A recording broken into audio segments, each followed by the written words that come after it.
about the government budget and its and the economy. And especially in the previous video session, we have discussed about what is meant by government budget, okay, and what is a public sector, private sector, then what is a mixed economy, and especially we have discussed about the objectives of government budget. So where are the various functions that are done by the government budget? So we have the allocation function, redistribution function, and stabilization function of the government budget. What are we going to discuss about in this particular session? We are going to talk about the components of the government budget. Okay, what are we going to talk about? We are going to talk about the components of government budget. So already we have discussed that we have two different budgets under the topic government budget. Okay, we have a capital budget and a revenue budget. We are going to have a revenue budget and we are going to have a capital budget. Right, children? And then what else? Under revenue budget, what are we going to have? We are going to have receipts and expenditure. So revenue budget consists of revenues, that is receipts that we have received, and the expenditures that we have met. Right, children? So this comes under revenue budget. Now what are the differences? What is the difference between a revenue budget and a capital budget? When you deal with the accounts that are related with only the current financial year, then they are called as, they come under the topic revenue budget or revenue account. Whereas when you deal with the accounts that have an impact over the subsequent years, you call it as a capital budget. Alright, very simple. A current financial year, the accounts related to a current financial year come under the topic revenue budget. The accounts that relate itself to the subsequent financial years come under the topic capital budget. Right? These are the different things. But coming under revenue budget, what are the various things we have in the revenue budget? We have the receipts and we have the expenditures. Okay, same way under capital budget even we have the receipts and we have the expenditures. Alright, children. So under the topic revenue receipts, what are we going to discuss? We are going to discuss about the various receipts, which is the various revenues incoming. Okay, whatever the government has bought related to the particular year is called as revenue receipt. Whereas if it is going to have an impact throughout subsequent years, then it's going to be called as capital receipts. Right, children? So what are we going to do? We are going to first talk about the revenue receipts and capital receipts. We are going to deal with expenditures later. First, we are going to talk about the revenue receipts and the capital receipts, which are called as classification of receipts under a common title. What are the various revenue receipts we have? We call them tax revenues and non-tax revenues. What are the two things? Tax revenues and non-tax revenues. When you talk about capital receipts, they are as an entire thing. We don't have any differentiation or any classification there.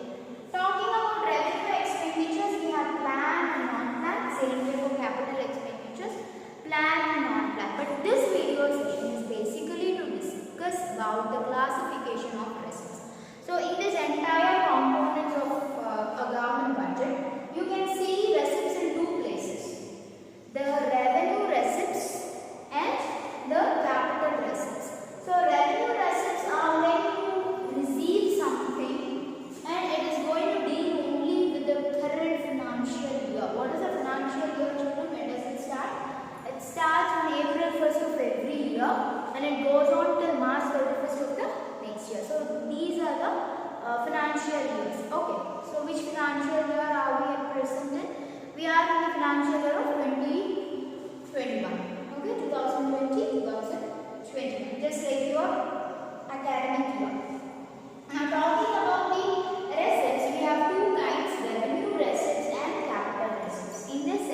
we are going to discuss the various revenue receipts and the various capital receipts.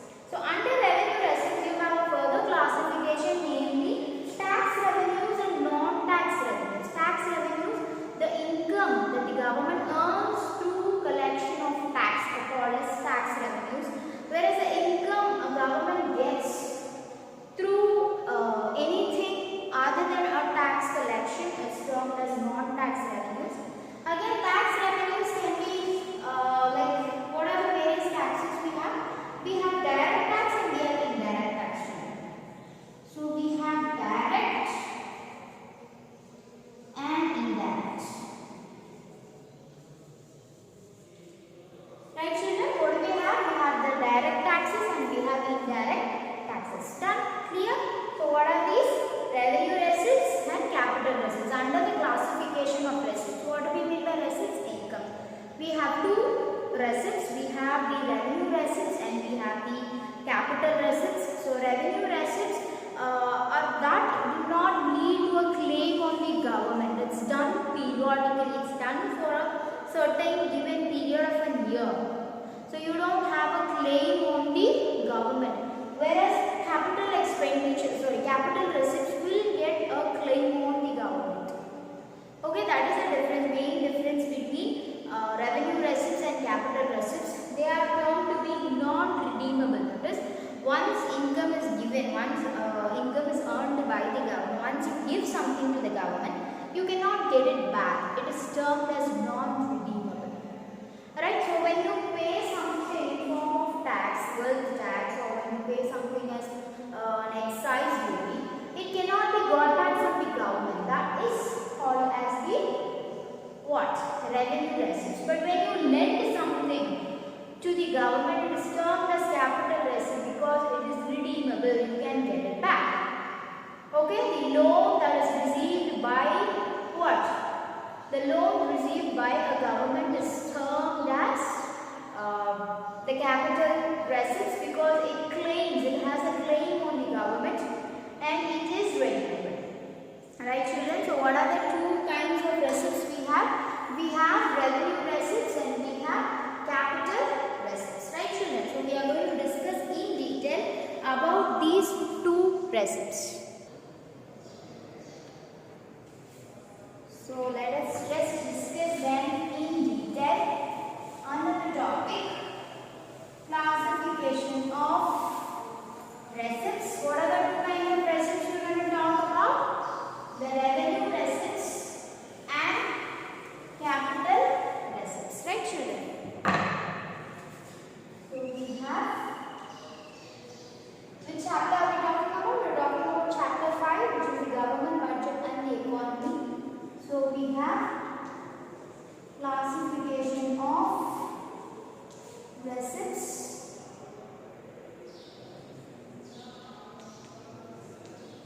So first we are going to talk about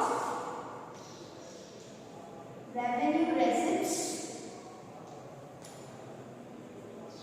So what are the important things you need to know about a revenue receipt? It does not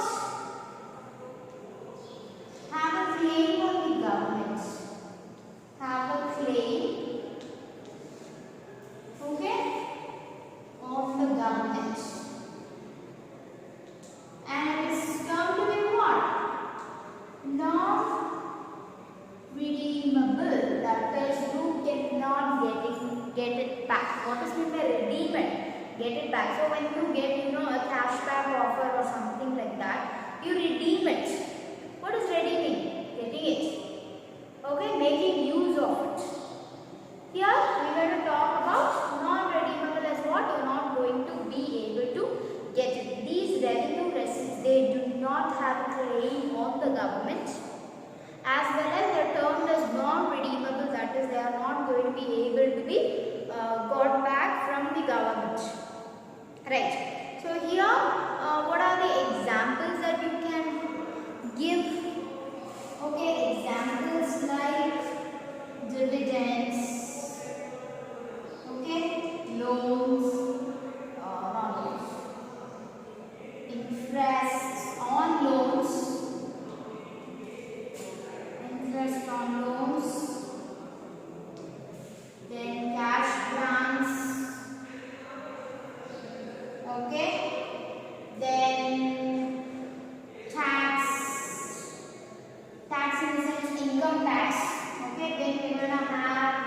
wealth tax, gift tax,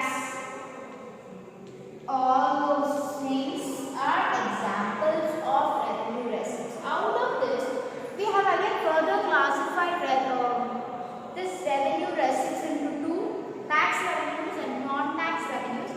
Tax revenues are further classified into direct tax and indirect tax. So talking about tax revenues, what do we have? The revenue, the receipt, the income that you get through tax. Okay? The income through tax is termed to be what? It's termed as tax revenue, and it has two things. What is the first one? Direct tax. That you know that you're paying it. You know to whom you're paying to. You know how much you're paying, what percentage you're paying. Everything you know about this fact. And you pay it directly, okay, with your knowledge. So it's called a direct tax. Example is the personal income tax that we pay. Okay? So income tax is paid by whom? By individuals who earn more than the tax bracket that is given by the finance department or by the central government. Okay? For example, people who get less than 1 lakh are exempted from tax is what we say. It is changed now. I want you to find it. Okay? So more than 1 lakh, for example, I am saying more than 1 lakh if you earn, you need to pay a certain percentage of it under the term income tax, and there is something called tax deducted at source. When you are getting your salary from that, a particular percentage will be deducted as tax. That is, if your salary is this much per month, then you have to pay TDS. Right? That is direct tax. Talking about indirect tax. If you don't know that you are being charged, that particular tax is levied on you, you never know. Like customs duty. For products that you buy, you definitely would have paid custom duty. Do you think the producer is bearing the entire custom duty, all the excise duty and service tax? No. He puts part of it or whole of it on our head as consumers. So it is essential for us to know about indirect taxes. We do not know how much percentage we are paying. So when you see a product, you have MRP. In the bracket, you will have a term called inclusive of all taxes. All taxes means what are the taxes and how much percentage is the tax. Do you know if a product costs 25 rupees, how do we know what is the original cost of the product, how much is spent for the making of the product, and how much is the tax that is levied on it? How do we know? No, we don't. Those are termed to be indirect tax. So when you talk about customs duty, excise duty, okay, they are called as indirect taxes. Right, children? What else? There is one more term called paper tax. What is the one more term called? It is called as paper tax. What do we mean by paper tax? These do not contribute more towards the revenue receipts. Those are wealth tax and gift tax, which we don't go for much. Does not contribute much. So gift tax is paid when you are gifting someone something of very high cost. So we don't go for such things. And very few people are known to pay wealth tax and gift tax. So it is not a major contribution towards the revenue receipts. That is why we call it as paper tax. So far what have we discussed, children? Under revenue receipts, we have two further classifications: tax revenues and non-tax revenues. Tax revenues means the income that the government earns in form of tax, by collecting tax. So under that also we have two major classifications: direct tax and indirect tax. We have one more extra which does not contribute much, which is not spoken about a lot. That's called as paper tax. So under income tax, we're going to have the personal income tax that each individual is liable to pay based on the income that he or she earns. It is entirely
contribution from these particular things towards the revenue receipts. Next we are going to talk about the non-tax revenue. So far we have discussed about the tax revenue under the topic what? Revenue receipts. Next we are going to talk about the non-tax revenues, whichever is not in the form of what? In form of tax. Any income which is collected through tax comes under tax revenue. But when you discuss something about some income that is not collected through tax, then it comes under the title non-tax revenues. Now discussing about this tax revenue, you need to be very clear, what I say. You should remember the role played by taxes in the redistribution function of the government. Do you remember, children, under the topic objectives of government budget, we discussed a function called redistribution function. What was it? Everybody gets an income. So government changes it into disposable income, personal disposable income. How do you determine the personal disposable income? By deducting the taxes a person pays. Okay, let it be direct or let it be indirect, let it be fine, anything. But any payment done to the government is deducted from the income, and through that only you get what? The personal disposable income. So it balances, redistribution, it makes a fair economy. Through what? Through tax collection. So tax plays a very important role in the redistribution function. So non-tax revenues, okay, we watch income earned through sources other than taxes. Very simple. Anything related with tax is a tax revenue. Anything related to any other things than the tax is called as non-tax revenue. So income earned through sources other than taxes are called as non-tax revenues. Examples are interest that the government gets on the loans it has lent, interest on loans. Then it would have bought shares, rights for dividends. Again, some profits that it has made. We saw public production is there and public provision is there. Through that, if it is going to receive any dividends or any profits, then that is going to come under the topic non-tax revenues. Other than that, there might be some cash aids, cash grants, aids that it has received from other countries or from the state or other union territories. Okay? Sometimes when the government is said to have a deficit budget, then other countries might come to help. Or sometimes when we are in a really bad situation with the entire country, then we see that there are many floods. We have seen it in the news, right? When our country is facing a huge flood and the need of money is too much, then the international institutions come forward to lend us or to give us some help. Okay, that monetary help or non-monetary help also will come under the non-tax revenues. So when they are, for example, when you are going to have the World Health Organization to give some medicines free of cost to our country for the need of during a flood or some diseases spread, during the time when they are giving some medicines free of cost, then what happens? That particular cost is there for some 10,000 or from 1 lakh, 10 lakh or whatever amount they have given, that will come under the topic non-tax revenues. You can think that it was given free of cost. Why do we call it non-tax revenue, or why do we even have it in our budget? It's free of cost. You need to take it into account because they gave you 1 lakh worth of medicines. So the government does not have to spend 1 lakh on medicines. They managed it now. So whatever you got also should be there. Right, children? Those are termed as what? non-tax revenues. Clear, children? So what are the revenue receipts? And revenue receipts are non-redeemable, and they don't get a claim from the government. And we have two kinds: tax revenues and non-tax revenues. Tax revenues talk about the income that you earn through collection of tax. We have direct tax and indirect tax here. Direct tax, the income tax that we pay. Indirect tax is levied on us without our knowledge. Customs duty, excise duty, and all the other import duties that we pay along with the product that we buy. Paper taxes are wealth tax and gift tax. It does not contribute much like the direct tax and indirect tax towards revenue receipts. So we have kept it simply like paper tax. We did not discuss much about it. Non-tax revenue is income earned through any other source other than tax is called as non-tax revenues. So examples are interest on loan, dividends, profits, investments that you have made. Based on that you get some interest or dividends or some shares, and all those comes okay under the non-tax revenues. And cash grant aids that you have got from some other country also are called as this. And if government has done some service, or for that service if we are paying the government, then it is also non-tax revenues. For example, when you have a government park and they charge an entry ticket, what do? We are paying them. So that is a service rendered by the government. We have government bus, we pay for it. So whatever we are paying for it is a fee rendered towards the government service. So that also will come under the revenue receipt. Right, children? So we are going to discuss about capital receipts next. We spoke about classification of receipts. Under the topic classification of receipts, we have two different things, namely revenue receipts and capital receipts, right? So capital receipts means what? Some receipts that are going to have a impact for subsequent years. Revenue receipts means only for that particular year, whereas capital receipts are something that is related to the oncoming years also. So how do you get this capital receipts? It is done in two ways. Capital receipts are done in two ways. First one, through loans. If the government gets some loan, it is a receipt, it's an income. As of now, it's an income. But why is it termed as capital receipt? Because we are going to pay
or regularly use it. What happens? You're just selling it. You sold it. You got from 1 lakh or 25,000 or 30,000, whatever. You spent it on another vehicle. Fine, done. Okay, finished.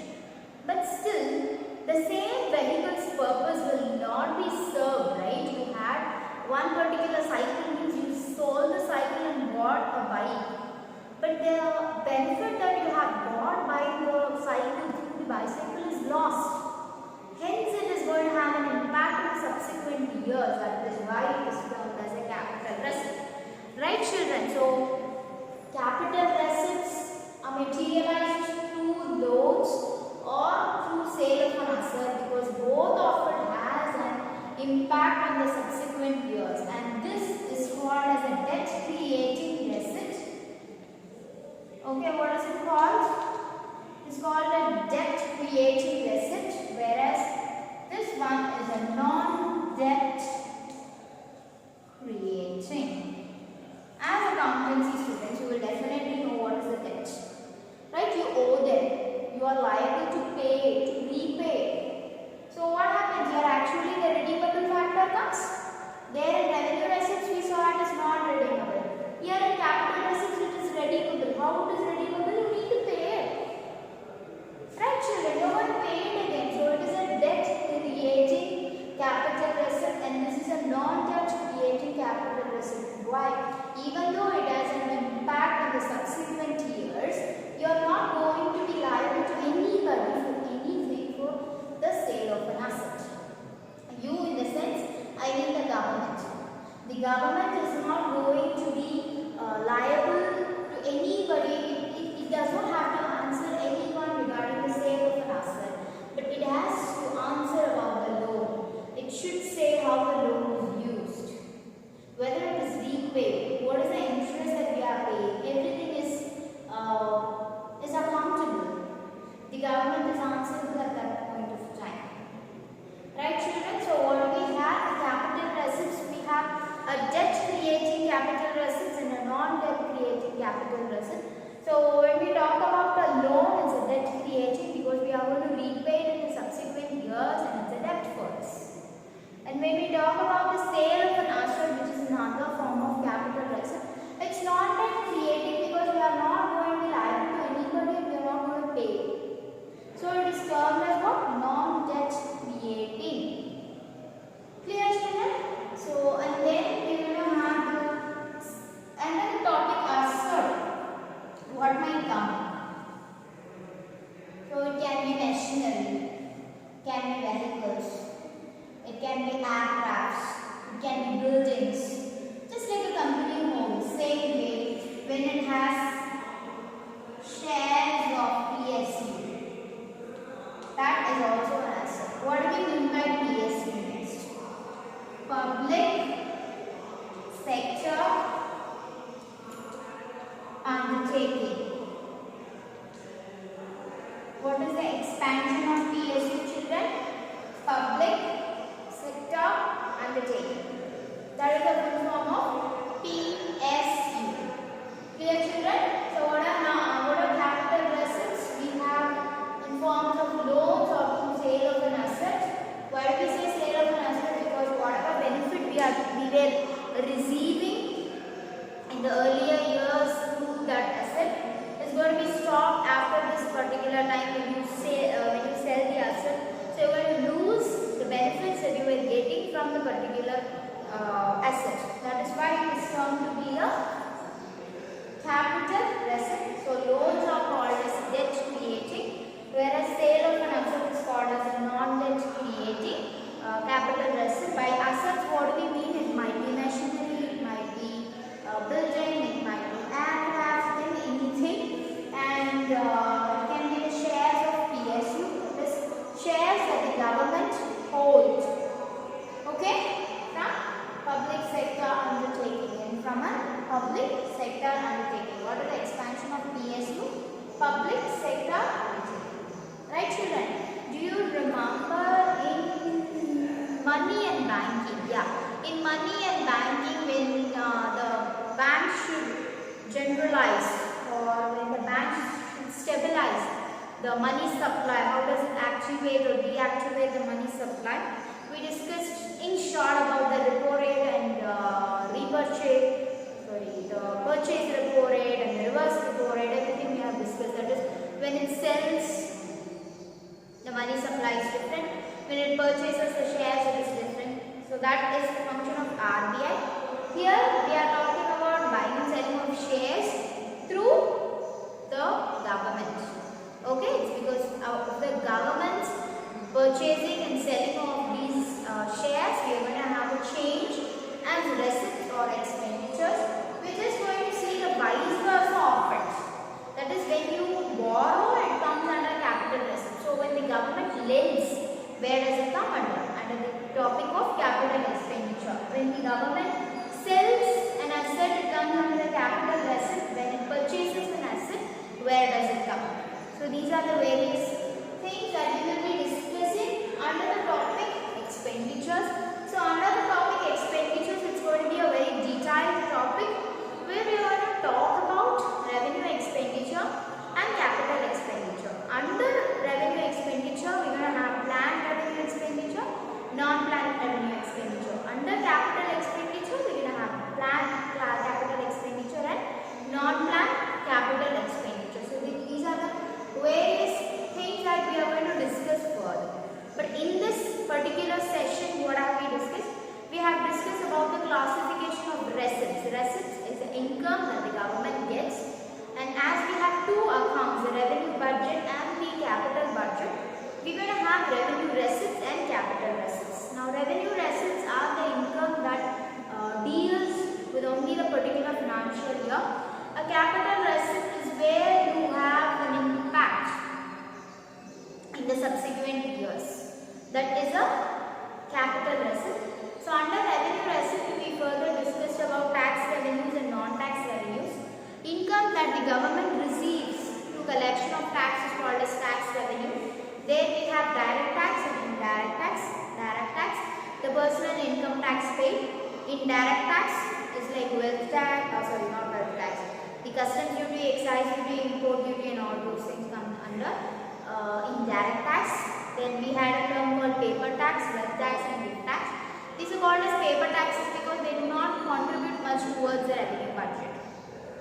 Alright, non-tax revenues are income that you get through sources other than taxes. So we discussed about dividends, then the low interest on the investments the government had made. Those are called as non-tax revenues. The services, for the services the government render, we pay something, and that is termed as non-tax revenues. And then we discussed about capital receipts, capital receipts, where we had loans and sale of an asset. So we had debt creating capital receipts and non-debt creating capital receipts. So they are called as capital receipts because they are going to have impact throughout years, subsequent years. So loans means we need to pay the interest in further years. So what is a capital receipt? Sale of an asset is going to make us lose the benefit that we were receiving from the particular asset. So it is called as a capital receipt. Then assets, by assets we mean machinery or vehicles or aircraft that are owned by the government, and shares of public sector undertakings. So these are the various things we have discussed about classification of receipts. Children, kindly go through the topic and what are the other things I asked you to do. Which financial year are we at present in, and what is the tax bracket, till what limit is the income tax exempted. I want you to find both these things. We'll meet in the next session to discuss about expenditures. Right, children? Thank you, and may all have a wonderful